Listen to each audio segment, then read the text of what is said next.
Bank right here, right there. I'm waiting, okay? You're gonna wait on me? Yeah, I have to. You're my ride. Okay. I'm gonna have to hurry. I can see that right now. Not too bad. Give them their money's worth. You give them $1 worth? Well, you all been standing out there waiting long enough so you can imagine what, you know. Where'd you tell me you were from? Toledo. That's right. That's right. Okay. So did you get over to Harris's Steakhouse? Yes. Yeah. Good, good. Stuff.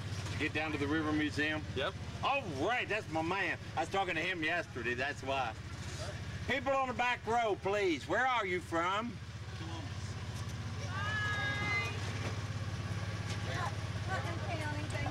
Oh, yeah, I know right where Bancroft is. My son wrecked his last car up there. I know where Bancroft is. Where are you from, sir? Hello.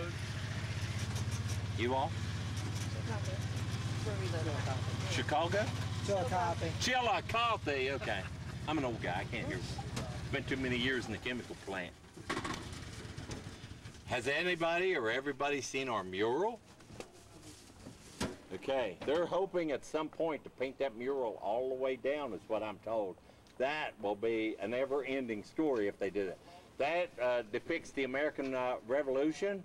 Actually, the first battle of the American Revolution took place right down here where the two rivers come together.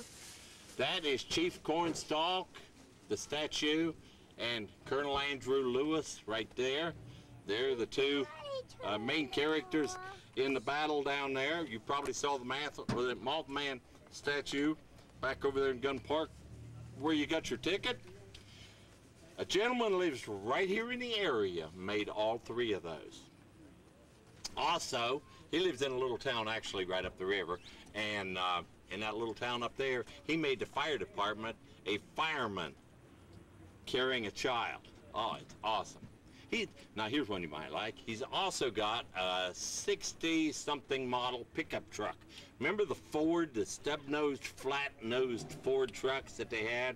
He bought one brand new. Well, over the years it's rusted. He loves working with stainless steel. He now has a stainless steel Ford pickup truck, stub-nosed. Everybody around town knows him because you can see him glistening coming down the road. The murals, the paint that they're using to paint the murals actually came from Germany. They bought that paint because the paint company said they guaranteed their paint for 100 years. So once we paint this mural out here, they should have said it should last at least, or would last at least 100 years. The people in the pictures are actually reenactors in the area. We have reenactors comes from all over the eastern part of the United States. They go right out here to Crowdell Park. Crowdell Park is just 1/4 of a mile outside of town, past McDonald's. We have Fort Randolph at Crowdell Park. Fort Randolph is an actual size replica of the fort that's set down here in the 1700s. We have reenactors, like I said, shows up at the fort all the time. The Indians are in the process right now building an Indian village just outside the fort. So by this time next year, there'll be a huge Indian village built around the fort out there. The first week of next month, which is like 2 weeks from now, first week of next month, try real hard to be in Point Pleasant. We're going to have battle days, reenactments of the war that took place down here. There'll be all kinds of people in period dress. If I run into you then, I'll have on my 1700s clothing. And they'll have the big battle. All kinds of people can answer all kinds of questions. If you can't make that and you just want to stop in Fort Randolph sometime out to Crowdell Park, the reenactors are in all the time, and they are awesome. They really look the part. They live the part. They got the war knots and their heads shaved. They wear the wild-looking paint, the loincloths. They've got it all going for them. Crowdell Park. How did we get Crowdell Park? Well, you've noticed we've got the flood wall around the town. The flood wall at the upper end of town is an earthen flood wall. And they had to get the dirt to build a flood wall, so they went right outside of town here, 1/4 of a mile, dug a nice great big hole, got the dirt, built the flood wall. Well, what happens when you got a big hole? Eventually it's going to fill up with water. In West Virginia, if we got a big puddle of water, we like to stalk fish in it. So we threw some fish in there, Now what are you going to do with it? Well, you put in a nice little campsites all around it. You build a nice walking trail around it. You got Fort Randolph out there. You hang up a sign that says, "Welcome to Crowdell Park." And that's how we got our park. We took the dirt, built a flood wall, made the hole, got the water, put in the fish, and here we are. Okay, Eddie. Now, you may notice right here, Riverfront Park. This is our new Riverfront Park. Just been built in the last, I'm not sure, I'm going to say 5 years. We have the Delta Queen, the American Queen, the Mississippi Queen, the Riverboat Explorer. They all come in here in the fall of the year, and on the weekends at different times. They put in right here. We take the people, put them in a Greyhound bus, tour them all around the area, give them the same thing that you're getting tonight for $1. So I think it's pretty nice. We have just finished in the last 10 days the new marina right down here. The 3 boats here were just docked there. The last trip we made around, it was still all tied up. So the marina's just open to the public. They park the boat there, come uptown and enjoy the Mothman Fest. Eat at Harris's Steakhouse. I want to tell you about the railroad trestle. You see the railroad trestle going out of sight over there? Now it goes for a long ways. That's in Ohio. It goes for almost out to that mountain out there before it actually touches down. It comes back. It crosses a 5-span bridge right there. You see it going across the flood wall. Now, I never thought anything about this trestle until just 2 weeks ago. There was a young couple in here from New Hampshire. They wanted things to look at. So the people at the tourism told them about the things in the area. About 4 hours later, they stopped back in and said, "Nobody told us about the trestle." Well, what do you mean about the trestle? What? Because we never thought about the trestle. We all grew up here with it. Never thought about it. And they said, that trestle is over 2 miles long. They said there isn't any trestles around this part of the country like that. So, and there, remember you saw it on the other side of the river? There goes the trestle, still going. It's going to go way out, and I'll show you where it goes into the side of the mountain out there.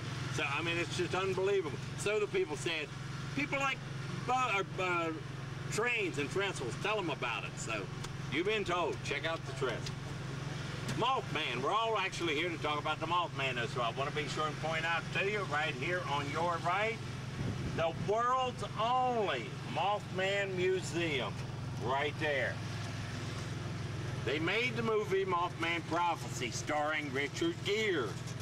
Well, I always liked Richard Gere, but he kind of upset me in this movie because we sent actual news people and they filmed them with Richard Gere in them for the movie. So the lady you're watching giving the news is actually a local newswoman out of Huntington.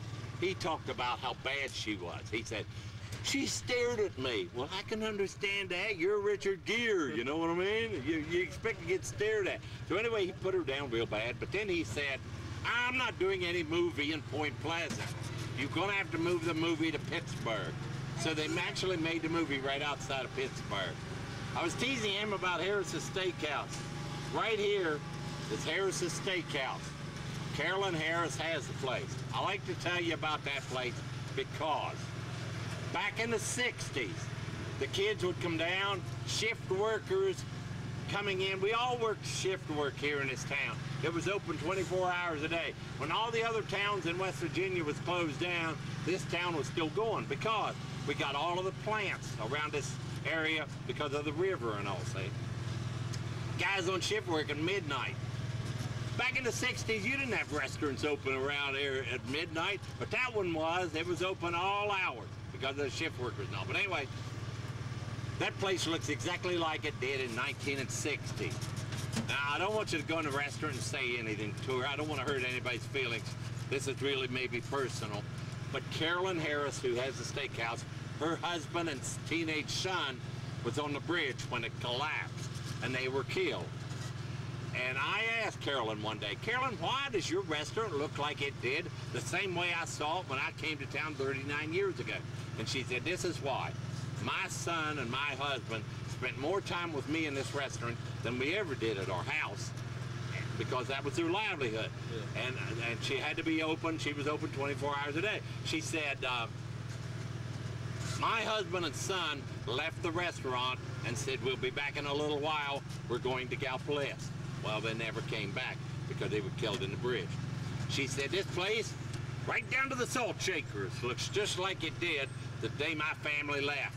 And as long as I'm alive, it'll look that very same way until I'm gone. Which I think is awesome. But then here's something that enthused me even more. We've had Sci-Fi Channel, History Channel, Travel Channel. I can't remember. There was 5 different cable networks have sent people in here to film and make documentaries either about Mothman, about the bridge collapse, about the jail blowing up, about different things in our area. And they all stay at the Low Hotel. They all eat at Harris's Steakhouse. They all come back and say, man, that's cooking just like Mama made. He said, doesn't have the atmosphere that Finnegan's or some of these places have, but he said it's awesome. He said it's just like going back into your childhood. So if you're interested, just wanted you to know it was there. You could, when they get done with all the construction, you'll be able to walk down behind the flood wall, and you're going to come out right over here. This is Towindowee State Park, the smallest state park in the state of West Virginia. Is this going to be our Last ride, yes, sir. It is only 4 acres right here. Awesome. That view up the Kanawha and up and down the Ohio is absolutely beautiful. And it's free. Nothing is free, but that is free. All you gotta do is walk over there and look at it. Now, while you're over there, they have the Mansion House.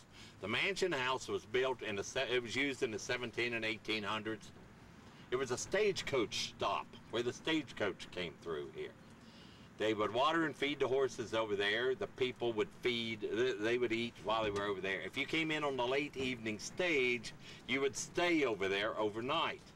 It's all there. They've still got all of the paraphernalia that they would have had over there for you to see. Now, the house and everything in it is sponsored by the Daughters of the American Revolution. They don't charge anything for looking at it, but they would appreciate a donation. If you go through, they would ask for a donation. Right here, we have the River Museum. Now, the River Museum, to me, is just about the most awesome thing we have here. It is awesome. Now, it does cost $4 for adults and $1 for children to get in. It is closed on Monday. It opens at 1 on Sunday, and it is open Tuesday through Friday. In there, they have all the newsreels about the bridge collapse. They have the actual piece that snapped, that caused the bridge collapse. They have it in there. They have, I think I said the newsreels and all the stuff about it. They have just everything pertaining to that. They have a replica of the bridge. They have a replica of the Robert C. Byrd locks and dams down here that you can see what all that's about. In the upper end of town, we have the Marietta plant. The Marietta plant used to build boats and ships for the U.S. Navy during World War II. They actually built them there, put them in the river, took them down the Ohio to the Mississippi, down the Mississippi to the Gulf, out of the Gulf into the ocean, and then off to war, wherever. That is all still up there. Now, it's been closed for years and years and years, but many of the buildings and all is still there. In here, they have all kinds of pictures, different pieces of equipment that they use, scuba diving gear, the old helmet with the suits and everything. It's all in there. Did you see that? Yes. Did you lift a boot? No. Don't let me forget. I got to tell you the boot story before we get off.